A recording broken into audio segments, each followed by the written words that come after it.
नमस्कार दोस्तों and welcome to World Study.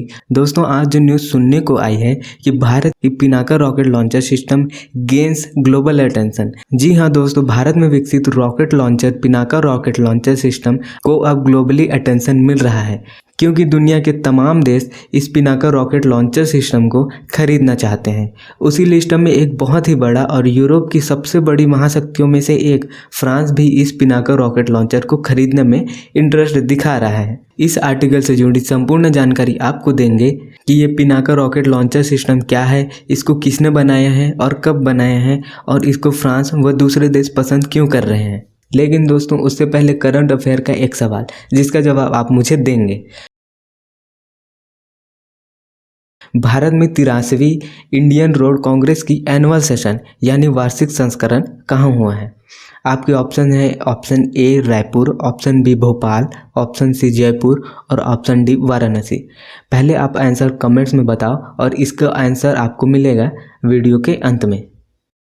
दोस्तों ये आर्टिकल अपने आप में एक बहुत ही बड़ी बात है और एक भारतीय होने पर हमें गर्व महसूस कराती है क्योंकि जो भारत कई सालों तक अपनी आज़ादी के बाद से डिफेंस का एक बहुत ही बड़ा इम्पोर्टर था, वो देश आज डिफेंस इक्विपमेंट और मिसाइल्स का एक्सपोर्टर बनता जा रहा है। भारत का डिफेंस एक्सपोर्ट 2023-24 में 21,083 करोड़ था, जो कि 2022-23 से 32.5% अधिक था। साथ ही पिछले डिकेड के मुकाबले भारतीय डिफेंस एक्सपोर्ट 30 टाइम के मुकाबले बढ़ गए हैं। जी हाँ दोस्तों, 30 टाइम्स के मुकाबले बढ़े हैं। इसी में अगर पिनाका रॉकेट लॉन्चर सिस्टम की डील फ्रांस से हो जाती है तो ये तो भारतीय डिफेंस एक्सपोर्ट के लिए बहुत ही बड़ी और गर्व की बात होगी। अभी भारत विश्व में 90 छोटे बड़े देशों को अपना डिफेंस एक्सपोर्ट करता है।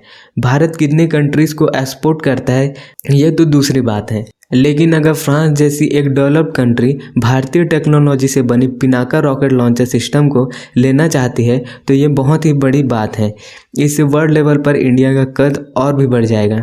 अगर हम भारत की इस पिनाका रॉकेट लॉन्चर की बात करें तो इसको DRDO यानी Defence Research and Development Organisation ने बनाया है।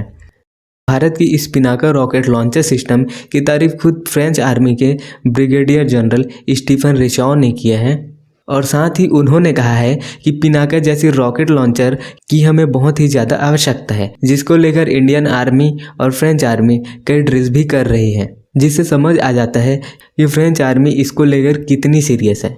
अब हम जानते हैं इस पिनाका रॉकेट लॉन्चर के बारे में। पिनाका एक मल्टी बैरल रॉकेट लॉन्चर है। पिनाका शब्द भगवान शिव के धनुष पिनाक के नाम पर रखा गया है। इसका निर्माण DRDO ने किया है, जैसा कि हमने आपको पहले बताया। अब इसका डेवलपमेंट कब हुआ? 70-80 के दशक में भारतीय सेना के पास रूसी BM-21 लॉन्चर ही हुआ करती थी, जिसकी तकनीक पुरानी भी हो गई थी और इसको बदलने की आवश्यकता थी, जिसको लेकर भारतीय सेना ने 1981 में रक्षा मंत्रालय में प्रस्ताव रखा। इन पिनाका रॉकेट लॉन्चर का निर्माण 1986 में प्रारंभ हुआ, जिसमें उस समय 26 करोड़ से कुछ अधिक बजट एक्सेप्ट किया गया। इन पिनाका रॉकेट लॉन्चर सिस्टम को बनाने में पूरे 6 साल लगे और 1992 में इसका डेवलपमेंट पूरा हुआ। आपको एक इम्पॉर्टेंट बात बता दूं कि इस पिनाका रॉकेट लॉन्चर सिस्टम ने 1990 में हुए करगिल वॉर में एक अहम भूमिका निभाई थी, जिसने पाकिस्तानी सेना की बखियां उधेड़ दी थी। अगर हम पिनाका रॉकेट लॉन्चर की बात करें तो मार्क 1 पर 45 किलोमीटर की रेंज, वही मार्क 2 में 90 किलोमीटर की रेंज और फ्यूचर में इसके रेंज को बढ़ाकर 150 किलोमीटर करने की बात हो रही है, जिसको लेकर रिसर्च एंड डेवलपमेंट कार्य चल रहे हैं। अगर हम इस सिस्टम की बात करें तो ये एक व्हीकल बेस्ड रॉकेट लॉन्चर है जो एक बार में 12 रॉकेट लॉन्च कर सकता है, वो भी 44 सेकेंड्स में। पिनाका रॉकेट लॉन्चर सिस्टम को हाल ही में आर्मेनिया अजरबैजान वॉर में भी काफ़ी यूज़ किया गया है आर्मेनियन आर्मी के द्वारा। आर्मेनिया ने इसको भारत से 2023 में खरीदा था। अब हम बात करते हैं कि भारत डिफेंस में क्या क्या एक्सपोर्ट करती है। इंडिया के डिफेंस एक्सपोर्ट में कई छोटी बड़ी चीज़ें शामिल हैं, जिसमें sniper rifles, bullet proof jackets, उसके साथ साथ कई मिसाइल्स जैसे BrahMos supersonic cruise missile, Akash air defence missile, artillery gun, radars, torpedoes आदि शामिल हैं। अब बात यह है कि ये फ्रांस क्यों अचानक से डिफेंस में इतना पैसा खर्च कर रहा है, क्योंकि ये जो फ्रांस है वो है नाटो का एक मेंबर कंट्री, और नाटो के मेंबर्स को अपनी सुरक्षा के लिए ज़्यादा टेंशन लेने की आवश्यकता नहीं होती, क्योंकि उनका जो मेन कंट्री है, मुख्य कंट्री है, वो है यूएसए यानी कि अमेरिका, जो खुद ही एक सुपर पावर है और उससे कोई भिड़ना भी नहीं चाहता।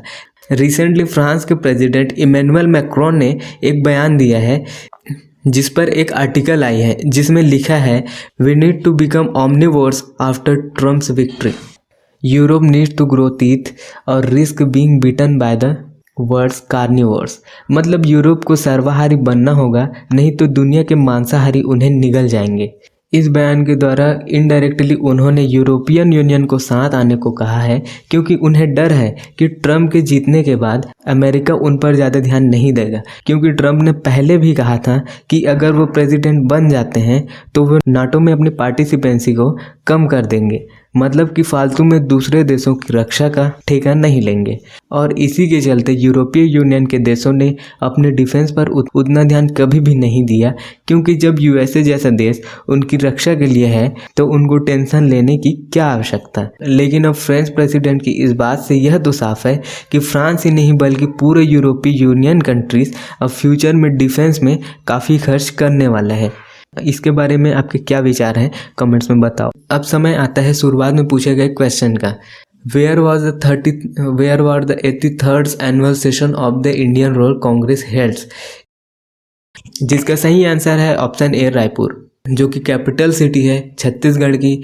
और इस एनुअल सेशन का inauguration union minister Nitin Gadkari ने किया है, और ये 4 दिनों का इवेंट होता है और जो 11 नवंबर को ख़त्म हुआ, जिसको 2000 से अधिक एक्सपर्ट, साइंटिस्ट और इंजीनियर्स ने अटेंड किया था। यह क्वेश्चन बहुत ही इंपॉर्टेंट है, इसको आप ध्यान दे सकते हैं।